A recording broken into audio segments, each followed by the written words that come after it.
Today we're going to talk about a big story that's happening here in the United States, and that is an outbreak of measles. Not an epidemic. We're going to talk about vaccines a little bit, and then we're going to segue from there into talking about medications in general. That's right. Especially psychotropic medications. You know, there's so many, I guess that's a better way to put it. There's so many misunderstandings about medications, and scientific evidence. Right. Okay, that's another problem that we're struggling with currently in our country. But almost daily in the news there is an article about measles. That measles is one of those childhood diseases that is preventable with vaccine. But because many people are electing not to have their children vaccinated, we are experiencing a return in larger than expected numbers of children with measles. To me, this is the tip of the iceberg. I mean, the concern is with measles, but measles is one of a number of childhood diseases that have been successfully controlled with vaccination. But starting with the autism scare back in the 90s? Yeah, 80s, 90s. The late 80s, early 90s. The English pediatrician who first raised this issue that there's something in the vaccines, particularly the DPT vaccine, that results in autism, children getting autism, that scared parents, and so they opted not to have their children vaccinated. It's probably also part of natural medicine, and maybe we shouldn't be doing as many drugs. But what it caused us to do as we began discussing the whole vaccine issue was it also led us to think about psychotropic medications, because in our business, psychotropic medications, these are medications used for mental illness, mood disorders and things. They're also greatly misunderstood about their use and their value and their misuse. And sometimes rightfully so. And rightfully so. Okay, so we thought, let's take a look at this. Let's start with vaccines. Let's take a look at that issue, and then move on to psychotropic medications. Yeah. Okay. So as you said, we are in the midst of an outbreak, I guess. I wouldn't say epidemic yet. It's not an epidemic because you have to reach a certain threshold, but there certainly is an outbreak of an unexpectedly large numbers, and they seem to cluster in different places. There are certain cities and certain states where, because larger numbers of parents don't vaccinate their children, that's where the outbreaks seem to be occurring. Okay. Right, because and it's easy to understand perhaps how the outbreak happens, because people from all countries don't have the vaccinations, and so if a person carrying the measles comes to the United States and somebody who hasn't been vaccinated gets exposed to that person, then you have the start of an outbreak. And again, if we think about it sort of from a public health perspective, it tends to be the case that people who hold the perspective that they shouldn't vaccinate their kids tend to congregate with other people who have those same beliefs, and so then you quickly spread it around those different communities. Right, that's right. The Amish, for example, it's a very closed community. They don't vaccinate their children, so once a disease enters, it can spread until the community itself develops the antibodies, and that'll happen eventually. I mean, it even happened. You've all heard of the Black Plague, from the Middle Ages. Well, eventually, enough people, because of exposure, they developed antibodies to it, and that's what stopped the plague. It doesn't kill everybody, and there's some word for that, but that's what happens in most communities. Well, in a closed community, that's fine, but in our open communities, like a city of 2 million people, you're talking about a lot of disease that's unnecessary. Just by way of background, the CDC, the Center for Disease Control, recommends 29 doses of 9 vaccines from birth to age 6. So as you take your young child to the doctor over the first 6 years of life, there's a series of shots. Some are for polio, diphtheria, all these childhood diseases. These vaccines are 90 to 99% effective. Right. That's a very high percentage rate. And they save us from about 2.5 million cases of preventable diseases per year between 1994 and 2014. So in that 20-year period, we probably saved 800,000 children were spared. Right. We prevented deaths. We prevented the deaths of about 800,000 children from 94 to 2015. Right. And the measles vaccine itself, since we're talking about that, decreased childhood deaths by 74%. Right. What people don't realize, when I was growing up, we were afraid every summer of getting polio. It was just when we went swimming, when our parents let us go anywhere, there was this constant fear, and there was absolutely nothing you could do about it. Right. I mean, there was before the vaccine, before the Salk vaccine came out, and I remember it was just something we talked about every day. You know, that you could get this disease, and there was no treatment for it, and you would be paralyzed for the rest of your life. Franklin Roosevelt, right, for example, got polio. And so there was this constant fear. The other thing is that we don't see German measles, right, whooping cough, measles, polio. We don't see those diseases anymore. Those are not gentle diseases. Right. There was a reason why 50 or 60, 70 years ago, the medical community wanted to eradicate these childhood diseases.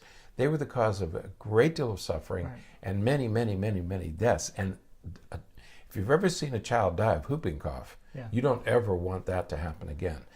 The problem is we don't see these diseases anymore. We've forgotten that polio even exists, in our country at least. It has made a comeback in some countries. But these childhood diseases are not, they're not pleasant, yeah, to have, and they're certainly not a pleasant way to die. Right. And the death rates can be pretty high in these diseases. Right. So the concern, of course, is the misunderstanding as it relates to vaccines, right, and the benefits that vaccines present to us. Because as you said, just looking at some of those numbers, it's pretty incredible when you think about how many lives are saved, how much benefit there is to these vaccinations. Right, that's right. And not only do you protect children, but the other thing to remember is if you don't vaccinate your children and they get one of these diseases, the other groups at risk would be any other unvaccinated child for whatever reason. Some children can't be vaccinated because of medical reasons. Okay, right. Others can't be vaccinated. Some can't for religious reasons, medical reasons. But it shouldn't be for philosophical or personal reasons. Right. That's what we're struggling with. Is that do you have some sort of constitutional right, right, to say I don't want to be vaccinated or I don't want my children to be vaccinated? It's my constitutional right. Well, we have this issue of the common good, and so you do have a responsibility to protect others. So. The elderly, for example. Right. My mother's 95 years old. She's obviously, when you're 95, she's in frail health. If she were to be exposed to the measles virus, right, she would probably get it, just because she's not in good health. That would kill her. The measles would kill my mother. Right. At her age and her immune system, it would just overwhelm her. Whether it's whooping cough, measles, mumps, whatever it is. That would probably be a death sentence for her. So in vaccinating your children, you're also protecting other people, very young children, people getting chemotherapy. If a person is getting chemotherapy and they happen to walk by a kid who has one of these childhood diseases, you're going to get that disease, and your medications are going to compromise your immune system to the point where you can't fight it. Right. So there is this issue of common good that we also have to keep in mind, that yes, you have a constitutional right, but you also have an obligation to protect others. Right. Okay. Let me just say, there are two places in the world where these diseases are coming back. One is Nigeria. You've all heard of Boko Haram, who are kidnapping girls and giving them to soldiers. and the other is Pakistan. And these are places where religious fundamentalists, and we have them in our country, where religious fundamentalists are preventing the use of vaccines. It's Western medicine. They're against everything Western, including vaccines. And all these childhood diseases, including polio, are really making a comeback in those places. So keep that in mind as you wrestle with your own personal decisions about what to do with your children. Yeah, absolutely. You got to think about the common good. You got to think about the positives and how it benefits not only your child but also society in general. That's right. Before you're making some of those decisions. Yeah, and don't base it. Let me make one other comment. Pinterest. Did you hear that story? Pinterest has taken down they've taken down the search word of vaccines and vaccinations to prevent people, because there's so much misinformation about vaccines, so much misinformation, inaccurate information, just plain wrong information about vaccines, that Pinterest has removed it as a search term. So you can't look it up on Pinterest because they got so concerned about misinformation. There have been so many studies. People say, well, the government lied. And we're not talking about one study.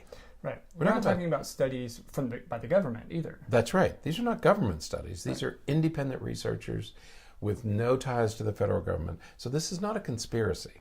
And some people try to argue that it's a conspiracy or that we're not being told the truth. There have been dozens of studies from all over the world. And if you talk to anybody who does research in this area, they all say the same thing. There is no scientific evidence that vaccinations are in any way related to autism or any of these other, there's a couple of other, cerebral palsy and things. Cerebral palsy is a problem of birth. It's not a problem of vaccinations. Okay? And the scientific community knows this. And it bothers me when people say, well, they're just using statistics or they're lying or they're part of the cover-up. No, there really is no cover-up for this one. What would be the benefit of covering it up? Yeah, why would you do that? I suppose there are arguments, and when I was doing the research for this, there are places where it's pro and con. Okay, you can get 2 columns, and here's why you should, and here are the stories. But most of the arguments against are based on isolated cases. Either a single case, where some child got the vaccine and did have problems. All kids, any child can have problems afterwards. Typically your kids, they get a little fever because some of these are live viruses, so you are infecting. So it's just like the flu shot, you can't always use a dead virus. Sometimes you have to use a live virus. So you can get sick, there can be some. But the rate of problems is a single percentage. It's just 1 or 2% who might have problems. So there's no evidence, and it's done. And we've been doing these studies now for almost 30 years, and there's just no evidence. Plus, when these vaccines, somebody doesn't just go into a chicken coop and get some egg yolks and inject them into people. There's years of study done by the Center for Disease Control and the Food and Drug Administration. All this stuff has to be tested for years before it's peddled, before it's sent out for widespread use. So please don't worry about vaccines. Lead very nicely into the discussion of medications, because vaccines are in essence a type of medication. They're medication for prevention as opposed to medication for treatment. So when we think about medications for treatment, we have some of the same concern. I was surprised to read that about 66% or 2/3 of Americans are prescribed some medication. I didn't know that. I didn't know. If somebody would have asked me, I would say, I don't know, maybe 30% or 40%. I had no idea it was that high. 2/3 of American. But equally surprising is that half of those people don't take the medication as it's prescribed. That's right. I've heard about 2 things. One is, if you have children, you're told make sure you finish the 10-day, usually amoxicillin, the antibiotic, because if you don't, the bugs, the bacteria can become resistant to it because they get exposed. Because in a sense, you're vaccinating the bacteria. You're exposing them to it, and then okay. So one is, we know that when you take an antibiotic, always take the whole dose. Okay, if it's 10 days, take all 10 days. The second one, I used to work in epilepsy, and the major reason for incomplete seizure control is medication noncompliance. People don't take. We've all heard stories about people who stopped taking blood pressure medication. And I had a friend, the artist that we talked about earlier this week. He had high blood pressure. He started to feel good. He stopped taking his medicine. Died of a stroke. And so there are a few cases where we know about this stuff, but it's called medication adherence. Adhering to your prescription, adhering to your medication is a huge problem in this country. Okay, and I had no idea. And it's a particular problem. I think it's in physical illness, but it's a particular problem with psychotropic medications because of the way they work. And that's what we'd like to talk about is psychotropics. Yes, because again, by and large, most of the medications are effective. They help treat the condition for which it's prescribed. You know, the rate of benefit isn't quite as high as you get with some other in some other fields or disciplines within medicine. You know, it doesn't. An antidepressant isn't going to treat your depression quite as well as some cardiac medications are going to treat blood pressure or insulin. You know, insulin has this direct effect. You know, because it's you're replacing. I mean, it's insulin. You know, you're taking what your pancreas produces. Okay. We don't have that luxury in psychology and psychiatry. That's not how the medications work. So antidepressants may work in 30 to 60% of the cases. There's other medications like stimulant medications for ADHD. The benefit rate for those is higher. So it does vary, and it's a little bit different in psychiatry than it is in other branches of medicine. And you know, the other thing I just thought about, when we talk about insulin, okay? Insulin is the single product produced by the pancreas. Okay, the pancreas produces insulin. Okay, the brain has over 100 chemicals. There are for example, dopamine. Everybody's heard of dopamine. There are people say dopamine. There are 5 at least that we know about. There may be others. There are 5 dopamine systems, each of which does something different. So you say, well, I want to do something about dopamine. Well, which system are you going to... D1, D2. And so the brain is a much more complex organ. So when you say, well, you know, you get good results with insulin, you get predictable results with insulin. You know exactly how much to take. I had a friend who used to gauge how much insulin she took based on how much she was planning to eat.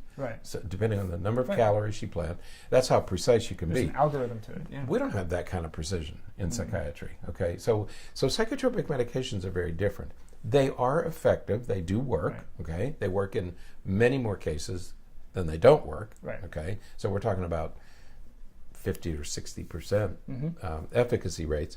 Not in everybody. So these are fairly, given the complexity of it, these are fairly effective medications. Okay? Reasonably effective. But there are a number of reasons why I think we see poor adherence to medication use. And what we mean by poor adherence is people aren't taking the medications as prescribed.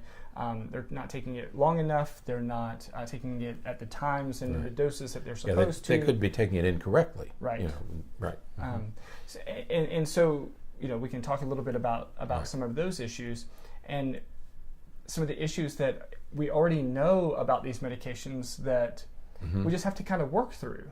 So, for example, antidepressants. If we compare antidepressant medications to stimulant medications, stimulant medications for ADHD, you take the medication, 30 to 45 minutes later, you're going to start seeing some benefits. You know, 10 to 12 hours later, you're going to see the medication's effects start wearing off, and then we're back to normal, back to baseline. Because that all happens in one day. It all happens in one day. You can take it on Monday, you may not take it on Tuesday. Because antidepressant medications, however, you can start, if you start taking it one day, you're going to have to wait at least 2 to 3 weeks before you start having the potential of seeing a benefit. If it's going to work. It may be weeks before you feel any effects at all. So, with antidepressants, you're going to wait at least 2 months probably before you really start seeing the true benefits of the medication. Well, many people aren't patient enough to keep taking it at the same time every day even though you're not going to see any benefit for it for 2 months. Right. Yeah. If you take an antibiotic or you take insulin or you take any of these other medications, they work fairly quickly. Okay.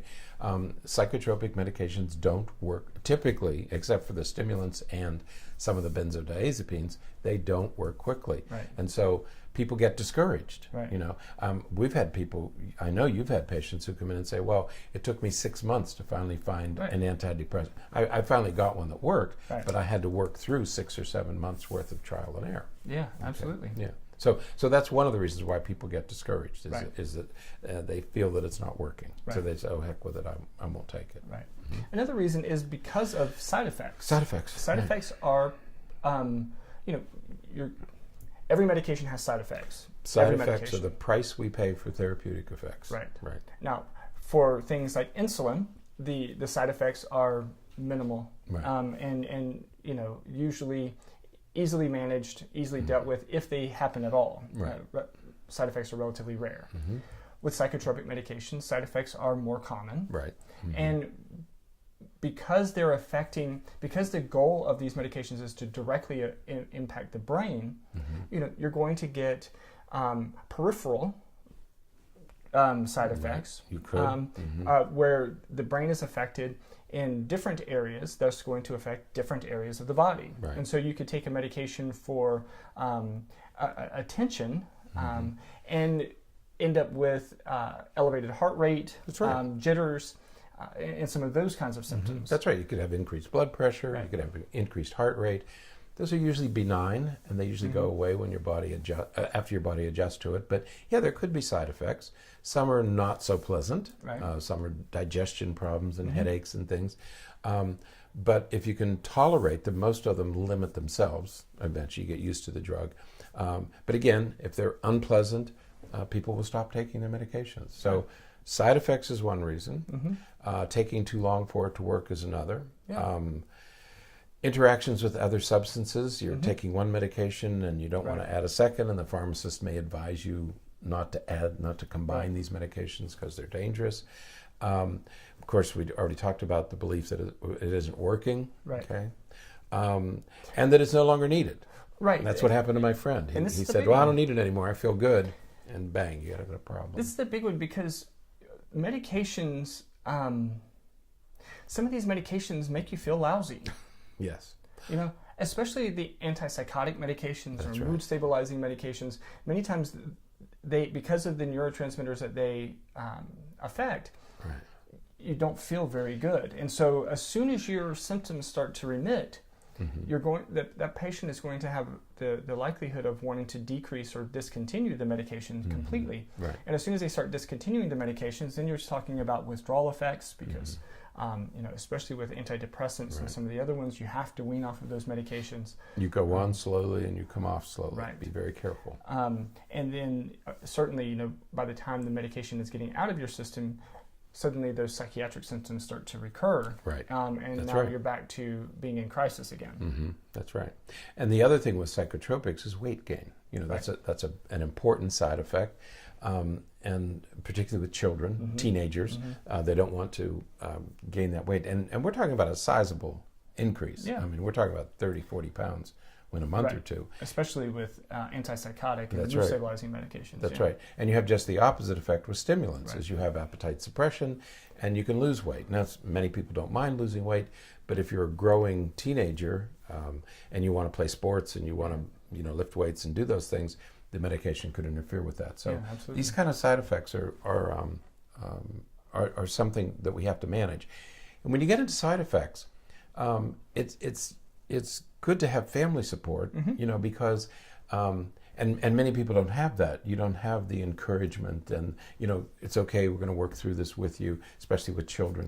If they have parental support and they know that the parents are going to work through these different problems, or you're an adult and your partner is willing to go through these trial and error periods with you, it helps a great deal. But if you don't have that support, or you have a spouse or a relative who's critical while you're going through it, you're probably not going to take it. So there are lots of reasons why people stop taking their medications.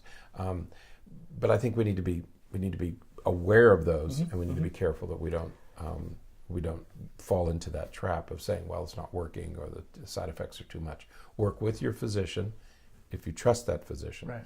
Work with your physicians, and you should anyway. I mean, it doesn't matter what the medication is.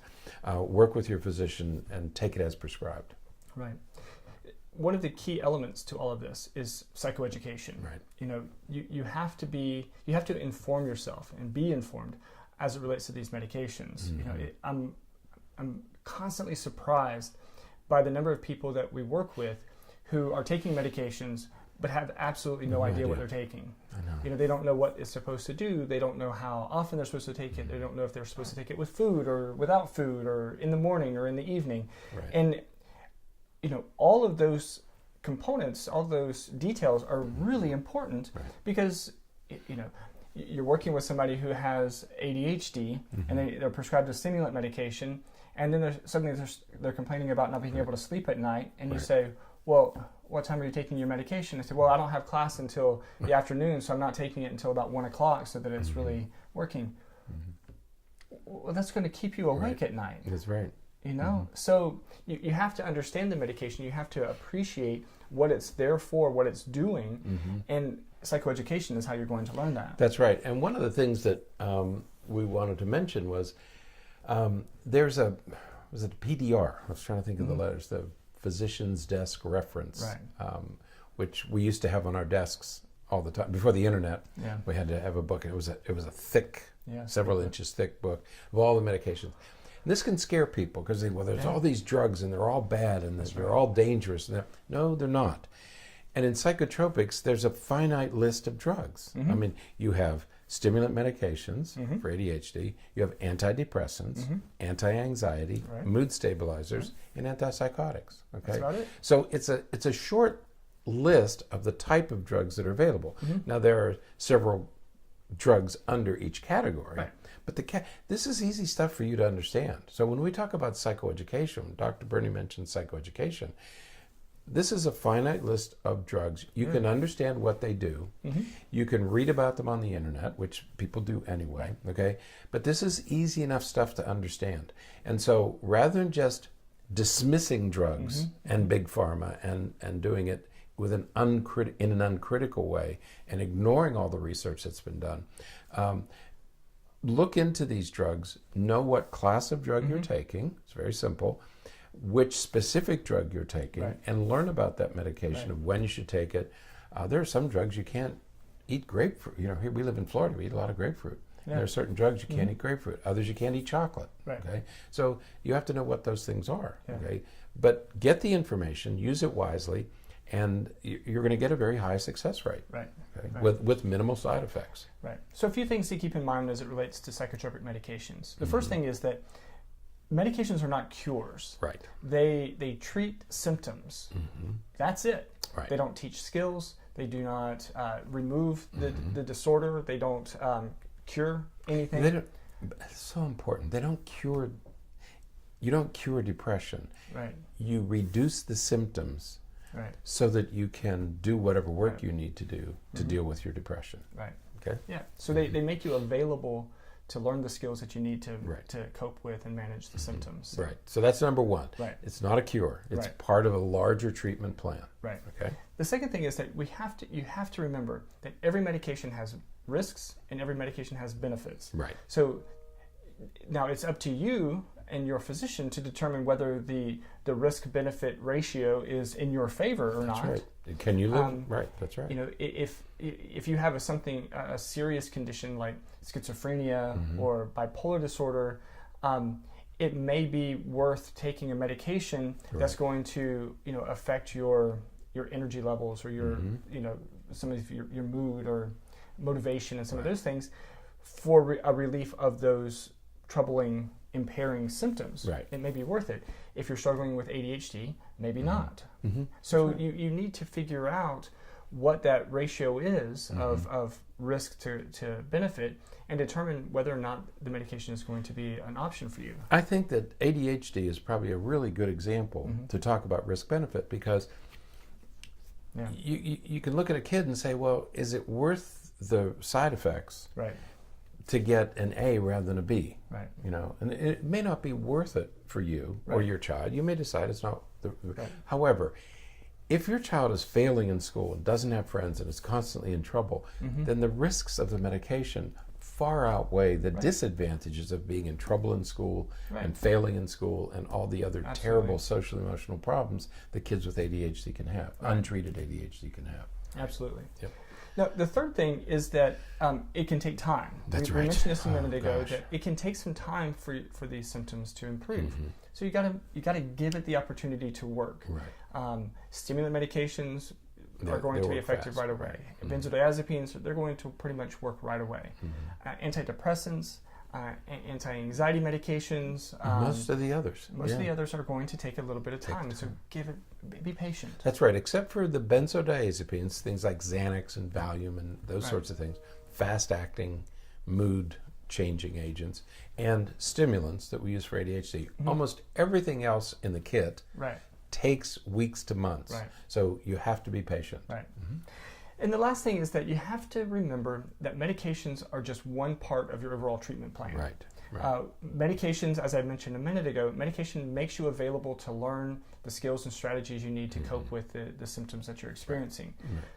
It's not a lone treatment. It's not a mono treatment. You have to make sure that your medication treatment is coupled with some form of therapy, some form of coaching, some form of life-changing treatment to help you learn the skills and strategies needed to be successful. That's right. And that whole idea, the idea that it's part of a larger, more comprehensive program. And that leads to the last point that we want to make. Was so let's say you are in doubt about whether you should take it or not, because sometimes we are. Okay. And I think that the main thing here is that you have to be able to work with your physician. If you get the feeling that somebody's just tossing medication at you, and you can't ask questions and you can't probe, find a new doctor. Yeah, find a new doctor, because sadly there are practitioners who maybe they're in a hurry, or the administration. Remember that doctors don't function as independently today as they used to. That's right. Now these are businesses. They're run by business people. When you go to you go to most physicians, even physicians in solo private practices might be part of a larger medical group. And so it's driven by business practice and not just medical practice. So don't beat up the doctor too much, because it may be the businessmen behind the doctor who are saying, no, you have to see this many patients an hour. But if you get a doctor who does not want to discuss this stuff and help you to understand it, find a doctor who will. Because of the amount of time it takes to get to therapy, you need to have confidence in that person, and you need to have somebody who will work with you. So when you're in doubt, here's just a few questions that you might ask, or at least want the answers to as you're trying to decide. You want to know what medications are being recommended. You want to know the trade names and generic names so that you can look them up and you can get more information. You want to know when the medication should begin to work. How long before you're going to see any results. What can I expect? What is recommended dosage and how many times a day? Sometimes that's going to affect you, because if it's a medication that could cause some sedative effects, you don't want to, you may work in a setting where you just can't take it during the day. And so if it's a medication that has to be taken in the morning, but it could cause sedation, it may not work for you. So you need to know what the recommended dosage is and what time of day. Also, if you should take it with food or not. That's right. That's important. I think sometimes that's more important than people give it credit for.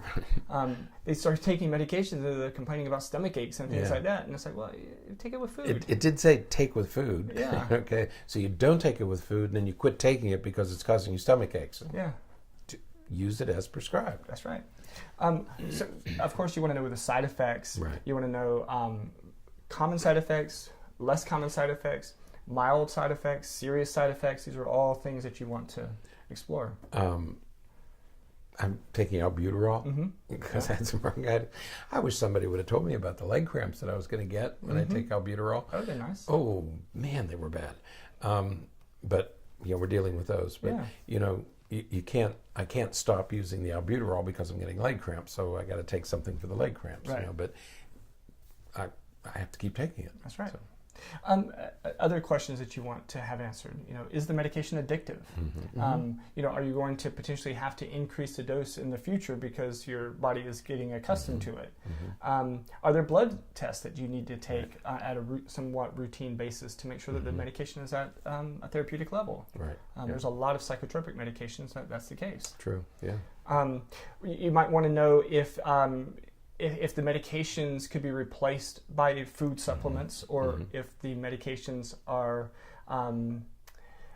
can be affected by food supplements or certain foods. That's right. There's a certain class of medications called the MAOIs, the monoamine oxidase inhibitors, and there are foods that you are not allowed to eat when you're taking those medications. Right. Those medications are really effective. But if you eat anything that's aged, that's right, with cheese, you're going to have a problem. You could have some serious problems. Yeah, right. So, and again, that's not unique to psychotropic medications, but you're going to see it with these a little bit more often. How long you're going to have to take the medication? Some medications, you just are going to take it until you gain some skills that help you overcome those barriers. Other medications you may be on for. That's right. And we don't know going in. Right. And that's the other thing. And people, and you should ask, we encourage you to ask, how long will I be on this? And many people do.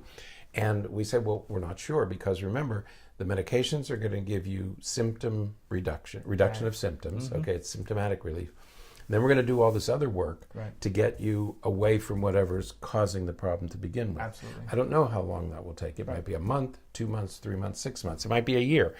We work together, we'll get there eventually. Yep, absolutely. So you have to keep at it. You have to have that working relationship with your physician, and that's going to help you overcome some of those common pitfalls that people find themselves in when it comes to getting treatment with psychotropic medications. Right. So, yes. All right. Anything else that you want to add? I don't think so. I'll probably think of it as soon as we're gone. Probably so. No, it's not. It's not easy to do psychotropic medications compared to others. This is a very difficult thing to manage. There are many more problems. There are many more brain chemicals that we have to account for. We put chemicals into our body, and they go everywhere. So we don't have the technology. We'd like to get there, where we can put a specific medication into your body, and it will go to only one place. Right. Medications don't work that way. That's what the side effects are. They go places that we really don't want, and they create other effects. You get therapy, but you get side effects because we can't control exactly where they're going. Yeah. So that's why it's important that you have somebody you really trust and somebody that you can work with, because this is not an exact science. They're not going to give you a certain amount of insulin to put into your body. That's a precise science. Right. Psychotropic medications are not. Absolutely. So, it's not that they're bad. It's not that they're addictive. It's not that they're, but you have to be be very, very thorough and very careful the way you work with your physician. Absolutely. Absolutely. So, all right. Well, then that is it for today. Until next time, stay happy. No. I thought that there was. No, there's nothing that I was going to say. There's not? No. Okay. But it's just weird that we're only doing one of these a week. I know. It feels so strange because it does. Yeah. Well, we did 6 a week for so long. I know. It became part of our life. Yeah. So. But do stay in touch with us. That's our withdrawal effects. Speaking of withdrawal. So, all right. That's it then for today. Until next time, stay happy, stay healthy, and forget to be afraid.